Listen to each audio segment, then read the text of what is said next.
Hey, good morning, everybody.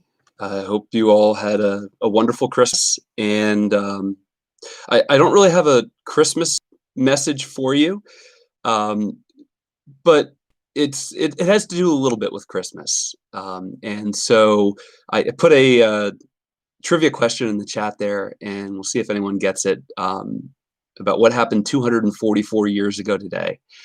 Um, well, I guess it was 4 weeks ago. I had talked about a story from a book called The American Miracle, and I know Stella always likes when I put the book titles in the chat, so I'll put that in the chat.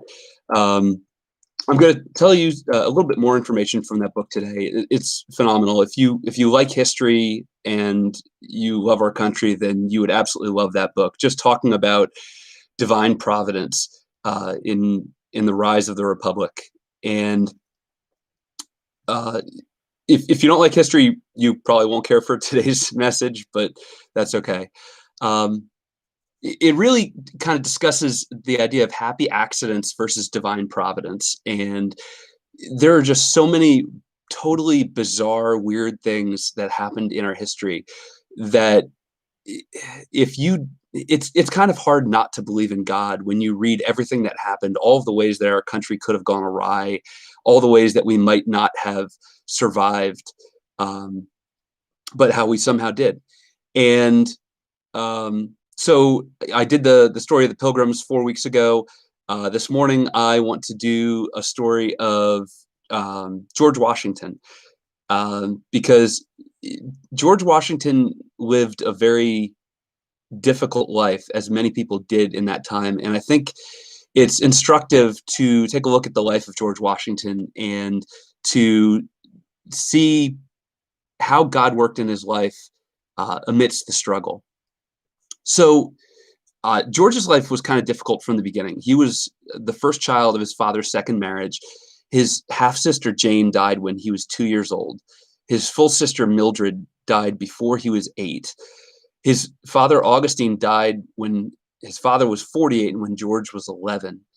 And it kind of really one of the few people that he had left. His mom had survived, but he had his half brother Lawrence, who really became George's role model. But when Lawrence was 34, he contracted very virulent tuberculosis and was really struggling with the illness. And so he went to he'd been to some doctors, and at that point for tuberculosis, the recommendation was to breathe good, clean, fresh air, warm air if possible. So because they believed that a tropical climate could help his cough, Lawrence traveled with his 19-year-old brother George to Barbados in order to try to recover. Well, while they were at the island of Barbados, George contracted smallpox, and he suffered with it for 3 weeks. If you've ever seen the paintings of George Washington, you've probably noticed the pock marks on his face. Those pock marks were from smallpox. So they stayed there for a while. In July of 1752, they returned to Virginia, where Lawrence died there. So George just kind of experienced tragedy after tragedy in his early life and a lot of real struggle. About 18 months after they returned to Virginia, George Washington was sent on this 500-mile excursion. You see, the French were building forts out in kind of the Ohio River Valley area, and the British were a little bit concerned about what the French might be doing and that they might be trying to kind of infringe on their territory. So George was sent on this 500-mile journey to deliver this message to the French. And so he went to Fort Le Boeuf, which was in what is today Waterford, Pennsylvania, which is near Erie. And he delivered the message. And after receiving the response from the French commander, who basically politely received him but told him, absolutely not, we're not going to stop building the forts, George had been warned not to try to travel back because the winter weather was going to make things impassable. And he ignored those warnings. And 9 days before Christmas in 1753, he left to go home and to deliver the message. Well, after less than a week, we're getting really close to Christmas Day, the horses just were not making it through the snow and ice. And so Washington decided to complete the last 200 miles on foot with a frontiersman who was with him named Christopher Gist. So they found this Native American guide who had offered to show them the best path in order to try to navigate back through this really bad winter weather. But for some reason, Gist distrusted him. But he must have let his guard down because he didn't distrust him enough to deny his request to carry his musket for him. I guess Gist had been really, really tired, and the winter weather was difficult on him. And so this Native American had offered to allow him to carry his musket. And so he let him do that. And after they ended up in this clearing, this Native American ran ahead by 15 paces, turned around, and fired at George Washington. And the bullet missed, obviously. It did not kill him. And Washington and Gist overtook their attacker and sent him on his way. But after that attack, they were kind of freaked out about the possibility of dying to an Indian attack. And so they didn't even light campfires at night just because they were so concerned for their own lives. After 2 days, they reached the Monongahela River, and unfortunately, the river was not frozen solid. So they had a little hatchet with them, and they tried to, well, they did build a raft after cutting down some trees, and they attempted to sail across. And almost immediately, once they got in the water, a huge block of ice hit their raft, and it sent George Washington into the water. And it took a little while. He was able to grab a hold of the raft. Eventually, Gist and Washington were able to get George out of the water. And they ended up sticking around on the raft for a little while until they were able to find a way to get out of the river. Eventually, they came to this island in the middle of the river, and they were able to get off the raft, and they spent the night there. But keep in mind, George's clothing was frozen, or it was wet, and it ended up freezing to his skin.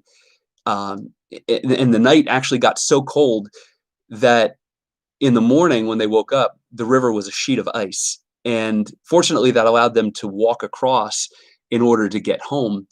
But you can only imagine how cold Washington and Gist must have been at that point. So not too long after that, the French and Indian War began, and George Washington served with the British during that conflict. And after a particular battle where Washington was taken prisoner, it's interesting to note that he was not killed like many others had been. The French released him and sent him back to Virginia with a message that, hey, basically, we're not leaving. Like, give that dream up. And George, wanted to get back in and engage more in the conflict. And his mother attempted to talk him out of continuing to fight, but he told her that God was watching out for him.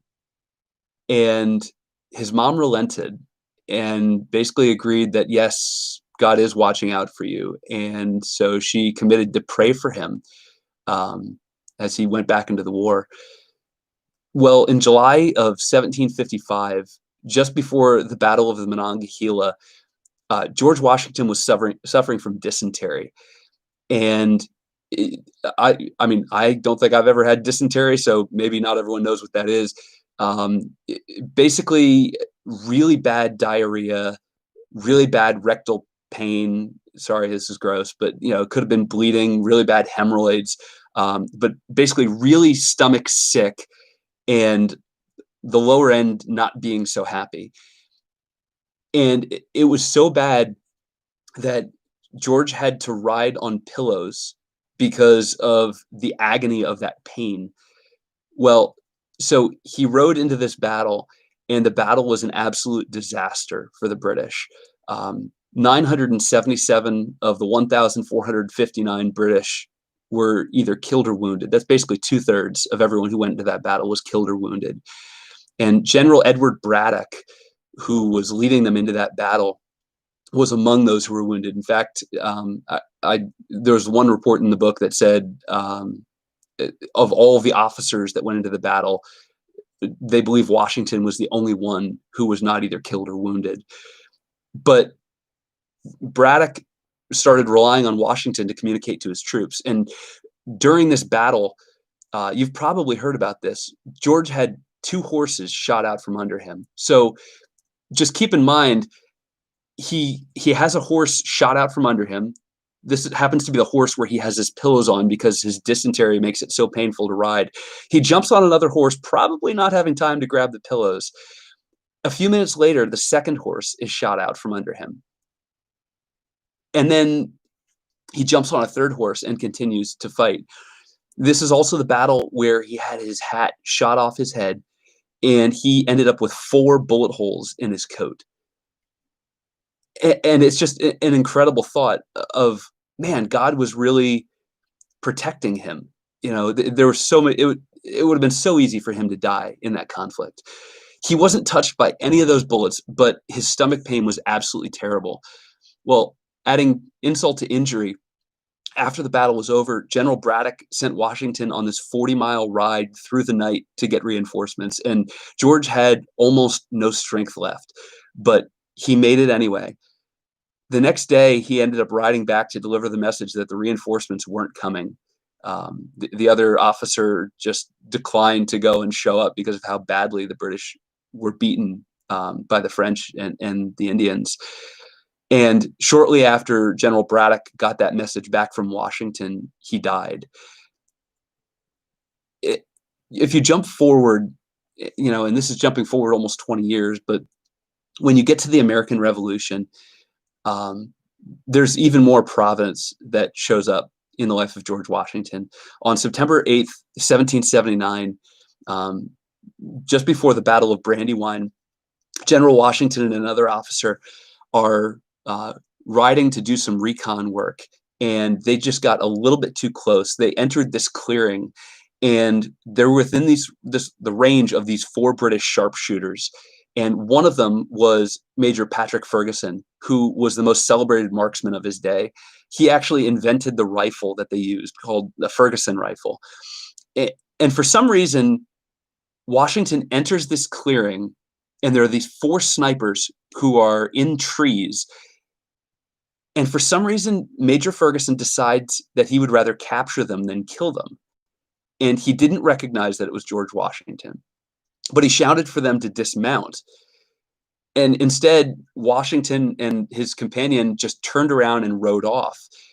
Well, a few days later, Major Ferguson learned that it was Washington whose life that he spared. And he made the claim that he could have hit him a half a dozen times, but that he didn't find it pleasant to do so. It's just absolutely incredible. There are other stories of Washington riding between the 2 lines in a battle and emerging from the gun smoke untouched by bullets, where people were dead and dying on both sides of him. Washington survived the American Revolution, and he eventually reluctantly attended the Constitutional Convention in 1787, where he was unanimously elected to serve as its president. And, you can just see God's hand on George Washington throughout his life. Good morning, Estella. Good to see you there. In 1783, while Washington was commanding the American Revolution, he was the commander-in-chief of our forces. He found out that some officers wanted to stage a coup d'etat against Congress. They were called the Newburgh conspirators. And twice he'd been approached by officers and been promised that if he would support this coup of just taking over, that the officers would assist him in seizing power and becoming king. And both times, George Washington sternly rebuked the people who had come to him and said, we wanted to make you king. Well, news of this got back to King George III. Obviously the person who was in charge of the country against whom they were having this conflict. And when King George III heard that Washington was going to choose to resign his commission to a powerless Congress, he told the painter Benjamin West at the time, if he does that, he will be the greatest man in the world. Well, Washington ended up dying just before Christmas, December 14th, 1799, after he completed his 2 terms as our first president. And during his life, as the stories I've told you have indicated he has kind of endured struggle after struggle. Um, so many times that he was almost killed in battle. The diseases that he had, he suffered from malaria when he was a teenager, from smallpox, which we talked about. He suffered from dysentery, as we talked about in that one battle, and he eventually died from epiglottis, and a number of other diseases as well, some of which I've never even heard of because we vaccinate against them now, and people just don't get them anymore. But it's interesting to see how God cared for George Washington throughout that time.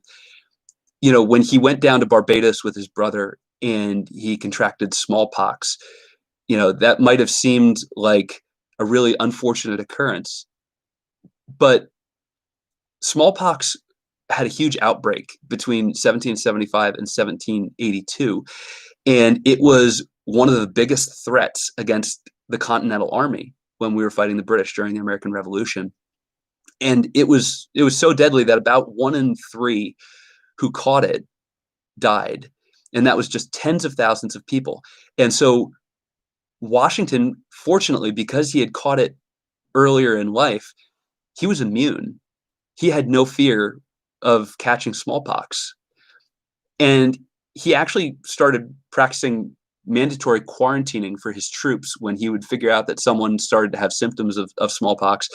And he eventually started advocating the inoculation of his troops against smallpox. They would just give them a little dose of the virus, a little bit of exposure, but not enough to get them really sick, and in most cases, not enough to get them really sick. But really, really interesting.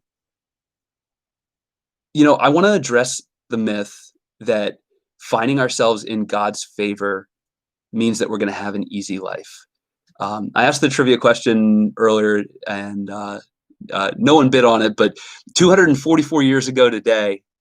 Good morning, Ann. Well, I'm glad you're here. 244 years ago today, December 25th and 26th of 1776, was when Washington crossed the Delaware River. And I'm sure we've all seen the painting of George Washington, 44 years old, crossing the Delaware River on his way to the Battle of Trenton. And so that's one of our tie-ins to Christmas this morning. But Washington endured so many struggles and so much heartache and so much difficulty in his life. But I think we would all consider him one of the greatest Americans who's ever lived. I think it's almost unanimous that we would consider him one of our greatest presidents. I mean, I think maybe Lincoln might top Washington, but I know King George III certainly considered him an amazing man. And obviously God did too, but God did not spare him from all the pain, and God didn't spare him from the struggle. God encouraged him to endure despite that, and yet he did still offer him protection. In Luke 1:28, the angel Gabriel appeared to Mary and said, "Greetings, favored woman, the Lord is with you." And yes, in many ways, Mary was a very favored woman, but she had to watch her baby boy die on a cross one day. The Apostle Paul, God did amazing things with him. He was obviously chosen by God. He was arrested at least 3 times and spent 5 years of his life in prison. 3 times in his life, he was beaten with rods. Once he was pelted with stones. He was shipwrecked 3 times, and once he spent a whole night and day adrift at sea. Let's not even talk about Jesus, and he was the Son of God. Hebrews 11 is known as the faith chapter. You read through that, and you see the trials and the struggles that those people had to endure. And I think that many people would think that they were favored by God. They were doing God's work. All imperfect people, but still doing God's work. In John 16:33, Jesus said, "I have told you these things so that you may have peace. In this world you will have trouble, but take heart. I have overcome the world." There's a song by Third Day, and it's called "Give." And the song starts off with the lyrics, "You said all that followed you may find comfort in pain, blessings in hard times."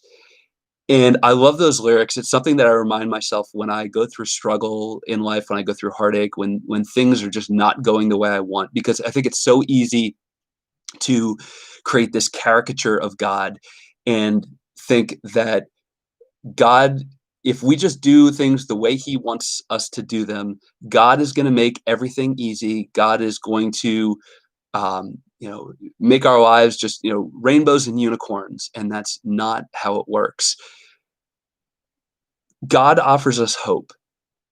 God is at work in our lives, and he's going to bring about his will. Many times it's going to be in the midst of impossible circumstances, like George Washington saw, like the Apostle Paul saw, like the people in Hebrews 11 saw. God almost seems to be in favor of us having struggles. And maybe that's because it molds us into the people that he wants us to be.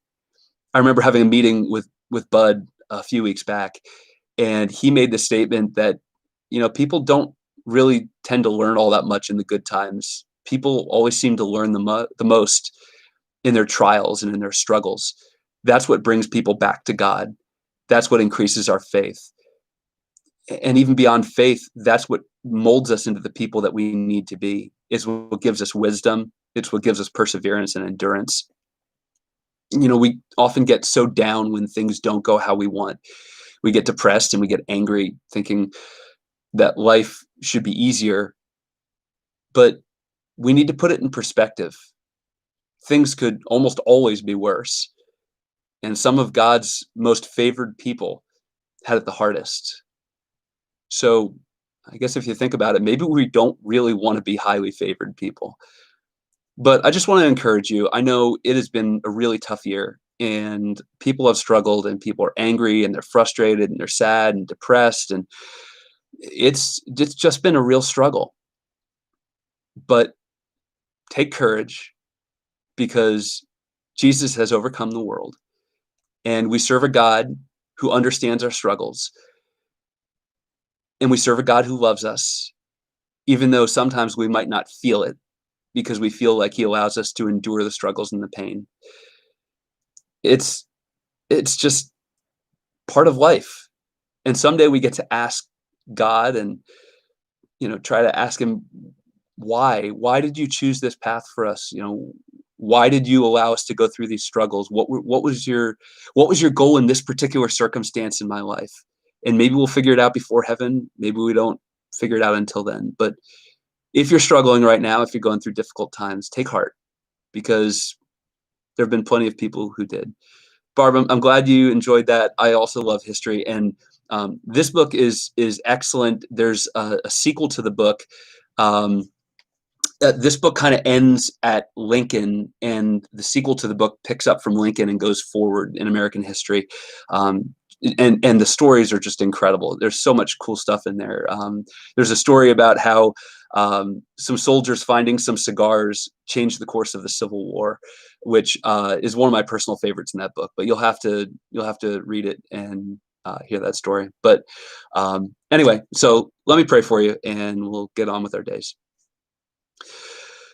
Father God, I don't know that I want to say thank you for letting us struggle, but I thank you for the examples that you can point us to, so that we know that we're not alone, that we know that when life is tough, when things aren't going the way we want, it doesn't mean that you don't care. It doesn't mean that you don't love us and that you're not looking out for us.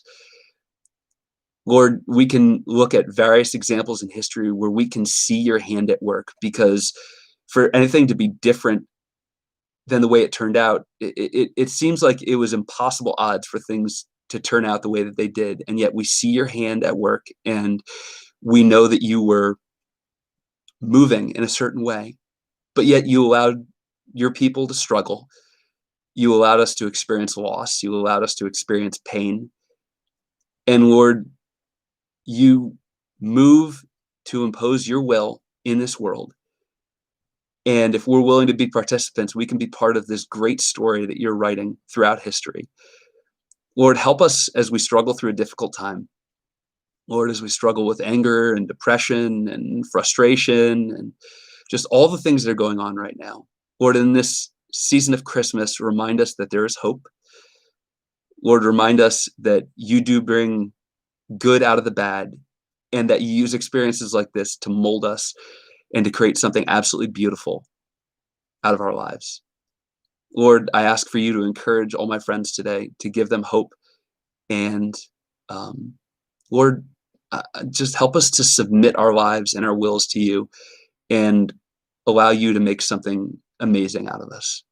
And we give you our days right now in Jesus' name. Well, it was awesome seeing you guys today. And I will. We are not having a band on the live stream tomorrow. I will be at church, but I will not be seeing you on the live stream. So I hope you have a great day. Don't forget to tune in at 10 o'clock tomorrow morning. We're going to try to make it a more interactive service. And I'll catch you later. Take care.